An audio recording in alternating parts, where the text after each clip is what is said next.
Hope you are having a great time. आप लोग बहुत अच्छा टाइम निकाल रहे होंगे और अपने आप को बेहतर बनाने के लिए रोज कुछ अच्छा कर रहे होंगे। अपने लिए कुछ कुछ ग्रूमिंग क्लासेस ले रहे होंगे या फिर अपना सब्जेक्ट नॉलेज स्ट्रॉन्ग कर रहे होंगे या कुछ भी कर रहे होंगे, पर अपने करियर को बेहतर बनाने के लिए कुछ कुछ ना कुछ अच्छा कर रहे होंगे और समय का सही इस्तेमाल कर रहे होंगे। आज कुछ और बातें नहीं होंगी, सिर्फ और सिर्फ पढ़ाई होगी, लर्निंग होगी। तो आज का जो वीडियो है वो बहुत ही इंपॉर्टेंट है। आज का वीडियो सेंटेंस मेकिंग पर, कि सेंटेंस कैसे बनाया जाता है। मुझे हिंदी में तो आता है, मैं जो बोल रहा हूँ ये सेंटेंस मेकिंग है, मैं बोल रहा हूँ ये सेंटेंस है। वैसे इंग्लिश का मुझे सेंटेंस कैसे बनाना है, ठीक है।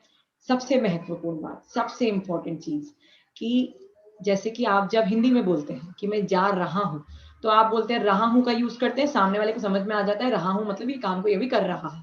आप बोलते हैं मैं गया था, तो सामने वाले को समझ में आ जाता है पास्ट की बात करो, गया था मतलब अभी नहीं जा रहा है, गया था, कल गया था, जो भी आप लगाओगे, सब वह गए थे, परसों गए थे, राइट। तो इसी तरीके से इंग्लिश में भी हेल्पिंग वर्ब और वर्ब होती है, वो लोगों को समझाने के लिए कि आपका बात का मतलब क्या है। आपकी बात की बात मतलब को समझाने के लिए आप हेल्पिंग वर्ब और वर्ब को चेंज करते रहते हैं, पर सेंटेंस बनाने का तरीका यही रहता है जो मैं आपको बताने वाली हूँ। एक बार आपको ये सेंटेंस मेकिंग आ जाती है, आपके लिए इंग्लिश बहुत आसान हो जाती है। जैसे जैसे आप टॉपिक पढ़ते हैं, नए नए टॉपिक को आप पढ़ते हैं, शुड पढ़ेंगे, शुड हैव पढ़ेंगे, कैन पढ़ेंगे, कुड पढ़ेंगे, is am are, was were, जो भी पढ़ेंगे, सेंटेंस बनाने का तरीका इन्हीं 4 सेंटेंसेस में से होगा। चलिए स्टार्ट करते हैं। सबसे पहले हम लोगों से 2 तरह से बात करते हैं, या तो हम उन्हें कुछ बताते हैं या तो हम उनसे कुछ पूछते हैं। हम लोगों से 2 तरह से बात करते हैं, या तो हम लोगों को कुछ बताते हैं या हम लोगों से कुछ पूछते हैं। तो हम बताते भी 2 तरह से हैं और पूछते भी 2 तरह से हैं। हम बताते भी 2 तरह से हैं और पूछते भी 2 तरह से हैं। Let me share a screen share. मैं आपको एक बोर्ड शेयर कर रही हूँ जिसमें मैं खुद लिखूंगी और आपको प्रॉपर्ली समझाने की कोशिश करूंगी। अगर आपको स्ट्रक्चर्स आज समझ में आते हैं, मैं ये नहीं बोल रही हूँ आप परफेक्ट हो जाएंगे, आपके दिमाग में फिट हो जाएंगे, आपको दिक्कत नहीं आएगी। एक बार समझने से चीजें नहीं आती हैं, राइट। इट रिक्वायर्स प्रैक्टिस, बहुत प्रैक्टिस की जरूरत होती है। तो आपको प्रैक्टिस तो करनी पड़ेगी। जब जब आप कोई टॉपिक पढ़ेंगे, आपको इन्हीं 4 स्ट्रक्चर से होकर निकलना पड़ेगा आपके पूरे इंग्लिश कोर्स में। तो बार बार जब भी आप नया टॉपिक पढ़ेंगे, इसको गो थ्रू करते करते करते करते इतनी बार गो थ्रू करेंगे कि आपके दिमाग में फिट हो जाएगा। रटना कुछ नहीं है, याद कुछ नहीं करना है, इंग्लिश बहुत ही ईजी है, बस समझते चलिए। और सबसे पहली बात, the most important thing, English को हिंदी से इंग्लिश मत पढ़िए, सिचुएशन बेस्ड इंग्लिश पढ़िए। हिंदी से इंग्लिश मत पढ़िए, सिचुएशन बेस्ड इंग्लिश पढ़िए। अगर आप सिचुएशन बेस्ड इंग्लिश पढ़ेंगे तो आपको कभी कोई दिक्कत नहीं आएगी। चलिए मैं स्टार्ट करती हूँ। उसके एग्जांपल्स मैं आपको बाद में बताऊंगी, जो मैं बोलना चाह रही हूँ, जो मेरी बात का मतलब है। सबसे पहले यस, तो 4 तरह के सेंटेंसेस होते हैं। 2 तरह की, जैसे कि जब तो हम किसी से कुछ पूछते हैं या तो हम किसी को कुछ बताते हैं।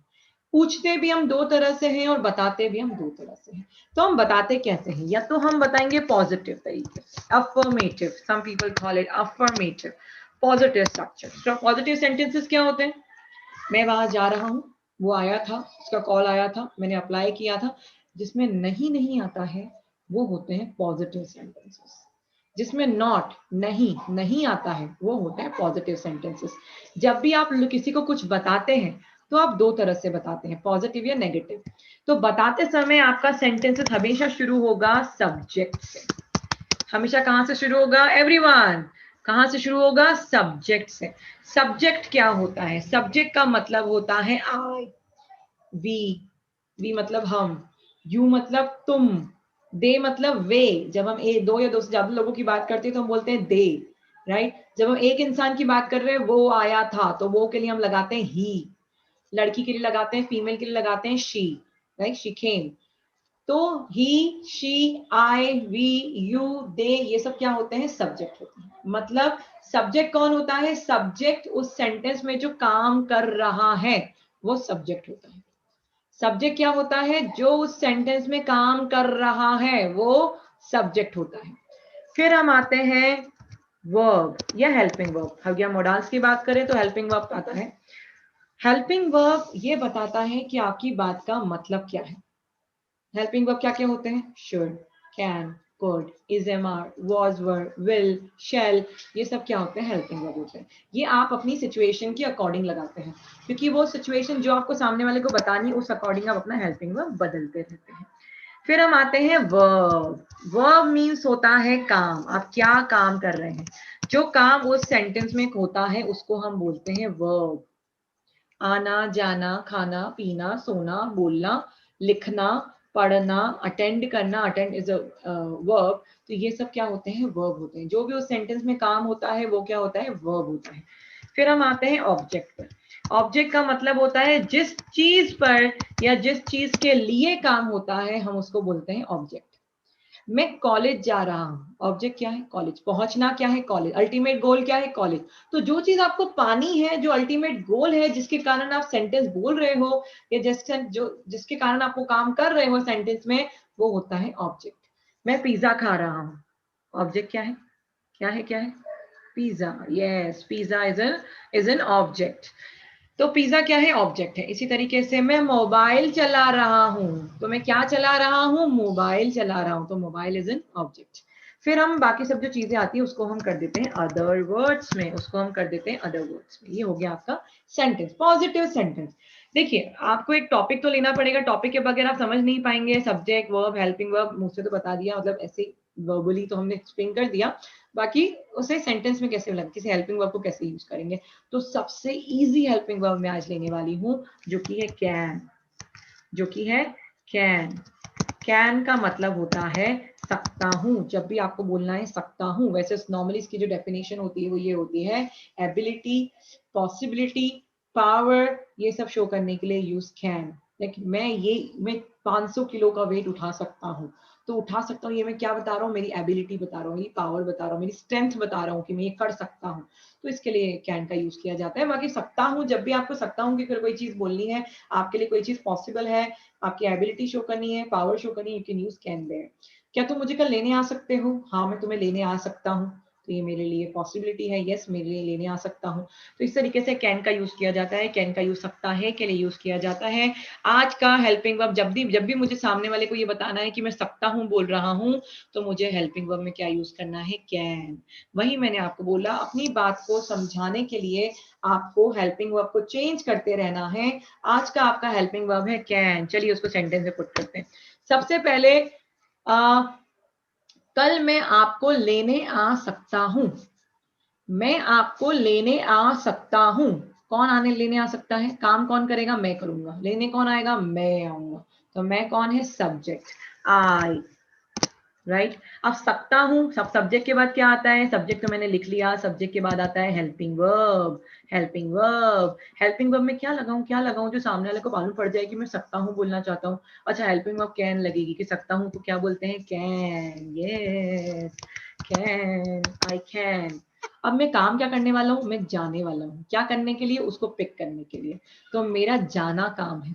मैं कल तुम्हें पिक करने आ सकता हूँ, तो मैं कल तुम्हें पिक करने आ सकता हूँ। आई कैन कम, आ सकता हूँ, आने वाला लगाएंगे। I can come to pick you up. I can come to pick you up. I can come to, come on everybody. I can come to pick you up. I can come to pick you up, like this. So I can come to pick you up. Next, come on, next sentence making. तो अब मैंने positive sentence बता दी जिसमें नहीं नहीं आएगा, इसमें कहीं भी नहीं नहीं आ रहा है। मैं तुम्हें लेने नहीं आ सकता हूँ, ये नेगेटिव है। मैं लेने आ सकता हूँ, नॉट नहीं है, नहीं नहीं है, तो ये पॉजिटिव है।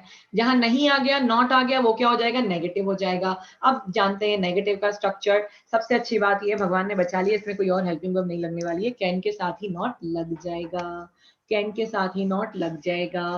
कई सारे ऐसे हेल्पिंग वर्ब होते हैं जिसमें नॉट डायरेक्ट नहीं लग सकता, राइट। वैसे वांट के साथ नहीं लग सकता है, वांट नॉट डू दिस नहीं, गलत सेंटेंस होगा, इसलिए कैन के साथ लग सकता है, इसलिए बहुत आसान टॉपिक है। चलिए, मैं तुम्हें लेने नहीं आ सकता, मुझे ये सेंटेंस बोलना है। सबसे पहले क्या आएगा? बताते समय आपका सेंटेंस सब्जेक्ट से शुरू होता है, तो सब्जेक्ट प्लस हेल्पिंग वर्ब। मेरे को मेरी बात को बताने के लिए उसको हेल्पिंग वर्ब बताना पड़ेगा, तभी सामने वाला बुद्धू समझेगा कि मेरी बात का मतलब क्या है, right. So subject plus helping verb plus not plus verb. Verb काम क्या करना है उसमें? भाई मुझे लेने नहीं जा सकता, लेने नहीं जा सकता, लेने नहीं जा सकता। तो लेने जाना ये मेरा काम है जो मैं नहीं कर सकता।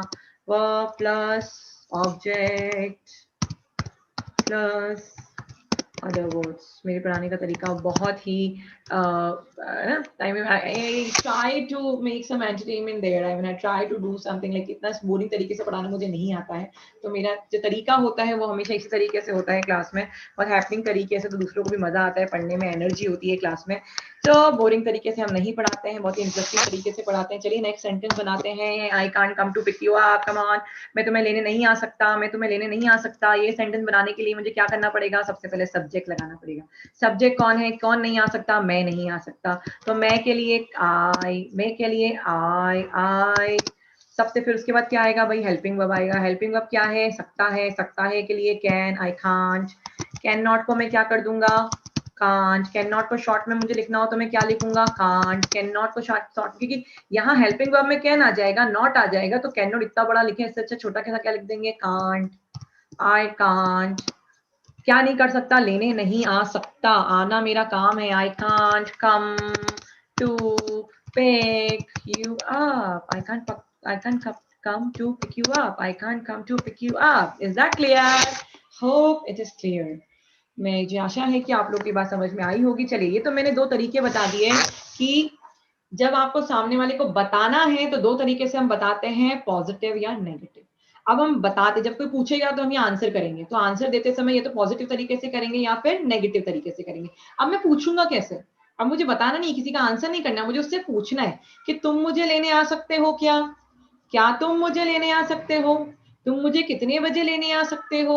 अब हम पूछते भी दो तरह से, दो तरह के इंट्रोगेटिव्स होते हैं। सबसे पहला होता है सिंगल इंट्रोगेटिव। सबसे पहले होता है सिंगल इंट्रोगेटिव। सिंगल इंट्रोगेटिव हम एक बात हमेशा याद रखिए, जब आप बताते हैं तो सेंटेंस सब्जेक्ट से शुरू होता है, उसके बाद हेल्पिंग वर्ब आता है। जब आप बताते हैं तो सेंटेंस सब्जेक्ट से शुरू होता है, उसके बाद हेल्पिंग वर्ब आता है। जब आप पूछते हैं तो हेल्पिंग वर्ब पहले आता है सब्जेक्ट से। हेल्पिंग वर्ब पहले। ओके, तो वेयर वर वी? कहाँ थे हम? ये सिंगल इंट्रोगेटिव या डबल इंट्रोगेटिव। अच्छा, अभी तक मैं बता रहा था, सामने वाले ने मुझसे पूछा, मैंने बताया हाँ मैं आ सकता हूँ, नहीं मैं नहीं आ सकता हूँ। या तो मैंने बताया हाँ पॉजिटिव तरीके से, या मैंने बताया नहीं मैं नहीं आ सकता नेगेटिव तरीके से। अब मुझे अगर सामने वाले से पूछना है तो मैं कैसे पूछूंगा? हम जब पूछते हैं तो दो तरह से पूछते हैं, या तो सिंगल इंट्रोगेटिव या फिर डबल इंट्रोगेटिव। या तो सिंगल इंट्रोगेटिव या फिर double interrogative. Question single interrogative हमेशा शुरू होते हैं हेल्पिंग वर्ब से। सिंगल इंट्रोगेटिव कहाँ से शुरू होते हैं? हेल्पिंग वर्ब से। डबल इंट्रोगेटिव कहाँ से शुरू होते हैं? क्वेश्चन मार्क से। अब single interrogative and double interrogative में फर्क क्या होता है? आपने ये तो बता दिया कि सिंगल इंट्रोगेटिव शुरू होगा हेल्पिंग वर्ब से, डबल इंट्रोगेटिव शुरू होगा क्वेश्चन मार्क से, फिर हेल्पिंग वर्ब आएगा। पर दोनों में फर्क क्या होता है? दोनों में फर्क ये होता है कि जब आपका आंसर में यस और नो ज्यादा इंपॉर्टेंट है तो वो सिंगल इंट्रोगेटिव होते हैं। जब आपके आंसर में यस या नो ज्यादा इंपॉर्टेंट है आंसर, तो वो आपके सिंगल इंट्रोगेटिव है। जब आपको डिस्क्रिप्शन देना है, किसको कोई जवाब देना है, यस और नो में नहीं, कोई आंसर करना पड़ेगा, कोई रीजन, कोई वर्ड बताना पड़ेगा, तो वो होते हैं डबल इंट्रोगेटिव। जैसे कि मैं, आप किसी से पूछते हैं क्या तुम मुझे लेने आ सकते हो? सामने वाला क्या बोलेगा? हाँ या ना। हाँ मैं लेने आ सकता हूँ, नहीं मैं नहीं लेने आ सकता हूँ। तो जब हाँ या ना ज्यादा इंपॉर्टेंट है तो वो सिंगल इंट्रोगेटिव है। और मैं आपसे पूछूं कि आप मुझे, आप किसी से पूछते हैं कि आप मुझे कितने बजे लेने आ सकते हैं, तो कितने बजे लेने आ सकते हैं, सामने वाला हाँ या ना नहीं बोलेगा, सामने वाला आपको समय बताएगा, मैं 7 बजे लेने आ सकता हूँ, 8 बजे लेने आ सकता हूँ। तो जब हाँ या ना की, जब किसी को डिस्क्रिप्शन देना पड़े, जवाब देना पड़े, राइट, तो वो क्या होते हैं? Double interrogative. अब शुरू करते हैं सिंगल इंट्रोगेटिव की थोड़ी सी प्रैक्टिस। आज मैं एक ही एग्जांपल में आपको देने वाली हूँ, बाकी सब एग्जांपल्स आप मुझे देंगे नीचे कमेंट बॉक्स में। You are going to share some of the sentences. I will check them personally, मैं उन्हें खुद चेक करूंगी। आई विल रिवर्ट यू, मैं आपको बताऊंगी वो सही है कि गलत है। देखिए, practice makes a man perfect. Practice ही इंसान को परफेक्ट बनाती है। एक बार अगर पढ़ने से आपको चीजें आ जाती तो इतना सारा स्टफ अवेलेबल है मार्केट में, इतने सारे यूट्यूब वीडियोस अवेलेबल हैं, इतने सारे बुक्स अवेलेबल हैं, स्टिल आप अभी तक इंग्लिश नहीं सीखे हैं क्योंकि उसके लिए प्रैक्टिस चाहिए। तो यहाँ आप प्रैक्टिस कीजिए और ज्यादा आपको डिस्कशन करने हैं तो come in the class then, but यहाँ भी मैं आपको सारे क्लासेस प्रोवाइड करूंगी, सारे टॉपिक्स प्रोवाइड करूंगी। तो चलिए स्टार्ट सिंगल इंट्रोगेटिव। तो अभी तक हमने बनाया I can come to pick you up, I can't come to pick you up. अब मेरा क्वेश्चन है क्या आप मुझे लेने आ सकते हैं? कहाँ से शुरू होता है? हेल्पिंग वर्ब से शुरू होता है। क्या आप मुझे लेने आ सकते हैं? मैं इसमें हेल्पिंग वर्ब क्या लगाऊं? सकते हैं आ रहा है, सामने वाले की पॉसिबिलिटी है कि नहीं है, तो मतलब पॉसिबिलिटी में सकते हैं में क्या आता है? कैन आता है।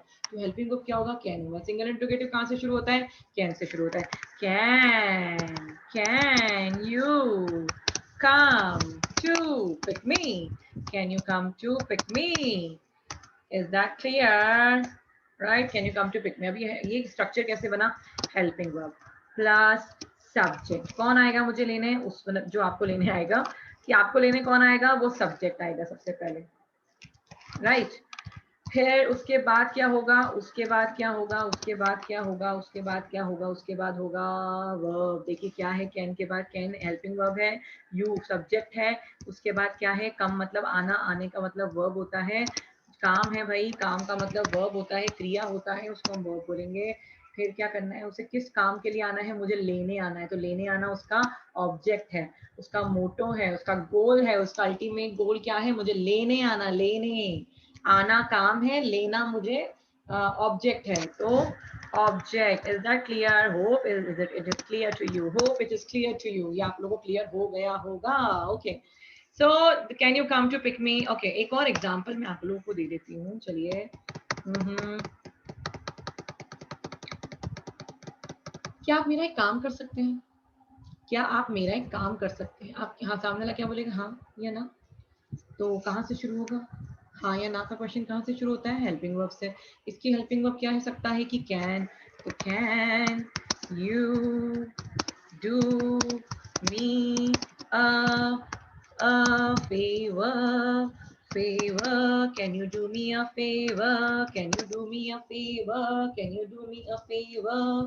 ये है क्वेश्चन, इसका मतलब है क्वेश्चन। क्या आप मेरा एक काम कर सकते हैं? देखो आप ऐसे ही बना सकते हो, आपको लग रहा होगा can you do my work, ये भी बिल्कुल सही है। Can you do me a favour, ये भी बहुत अच्छा है। देखिए सही है और अच्छे में फर्क होता है, बस उतना ही फर्क है कि can you do my work ये सही है, और can you do me a favour ये ज्यादा अच्छा है, आजकल चल रहा है, ज्यादा मॉडर्न में है। चलिए चलिए चलिए, नेक्स्ट डबल इंट्रोगेटिव। अब डबल इंट्रोगेटिव का कोई क्वेश्चन कैसे बनेगा? तुम मुझे कितने बजे लेने आ सकते हो? शुरू कहाँ से होता है? डबल इंट्रोगेटिव शुरू होता है क्वेश्चन मार्क से। मेरे क्वेश्चन में क्वेश्चन क्या है? मेरे क्वेश्चन में क्वेश्चन क्या है? तुम मुझे कितने बजे लेने आ सकते हो? मैं जानना क्या चाहता हूँ? कितने बजे। जानना क्या चाहता हूँ? कितने बजे। तो कितने बजे मेरा ज्यादा इंपॉर्टेंट है, मुझे समय जानना है। समय जानने के लिए कितने बजे, तो क्वेश्चन क्या है? कितने बजे। Eight what time. Eight what time. उसके बाद क्या आता है? हेल्पिंग वर्ब आता है। पहले क्वेश्चन मार्क आएगा, फिर हेल्पिंग वर्ब आएगा। मुझे समय जानना है, पर मेरे सेंटेंस का हेल्पिंग वर्ब क्या है? कैन है, सकता है का सेंटेंस है। At what time, can. उसके बाद क्या आएगा? Subject. Eight what time can you. फिर क्या आएगा? वर्ब। क्या करना है? आना। आना काम है भाई, काम। सॉरी, यहाँ तो वर्ब आएगा। Verb. At what time can you come to. उसके बाद ऑब्जेक्ट क्या है उसका? लेने आना। लेने आना ऑब्जेक्ट है भाई, लेने आना ऑब्जेक्ट है। उसका जिंदगी का गोल क्या है? लेने आना। Object plus other verbs. Is that clear? Yes it is clear to you guys. बिल्कुल क्लियर हो गया होगा, कोई कंफ्यूजन नहीं है। At what time can you come to क्या हो रहा है? At what time can you come to pick me up. At what time can you come to pick me up? At what time can you come to pick me up? Come on everybody, repeat कीजिए उसको। At what time can you come to pick me up? आप मुझे कितने बजे लेने आ सकते हैं? You can take a screenshot here। आप यहाँ पर एक स्क्रीनशॉट ले सकते हैं। सिंगल इंट्रोगेटिव डबल इंट्रोगेटिव दोनों के ही स्ट्रक्चर्स आपके पास हैं। सेंटेंसेस बनाइए, क्वेश्चंस बनाइए। नीचे का कमेंट बॉक्स में आप अपने क्वेश्चंस सेंटेंसेस शेयर कीजिए। I'll check them personally और मैं आपको रिवर्ट जरूर करूंगी, मेरी टीम आपको रिवर्ट जरूर करेगी। तो और अगर आप चाहते हैं कि मैं वीडियोस को और सिंप्लीफाई करूं और ज़्यादा इजी तरीके से आपके लिए बनाऊं, तो आप प्लीज़ मुझे कमेंट बॉक्स में बताइए कि आपको वीडियो कैसा लगा, आपको और इजी करूं, और टॉपिक लूं। नेक्स्ट टॉपिक मुझे क्या लेना चाहिए? शुड लूं, शुड हैव लूं, वांट लूं, वांट टू लूं, क्या लूं मैं? कौन सा टॉपिक लूं? कौन सा टॉपिक में आपको सबसे ज़्यादा प्रॉब्लम है? राइट, बट थोड़ा सीक्वेंस वाइज चलना पड़ेगा। छोटे छोटे टॉपिक से हमने शुरुआत की है, बहुत इजी टॉपिक से शुरुआत की है, तो इजी टॉपिक्स को लेते हुए हम हमारा लेवल बढ़ाते ही चले जाएंगे।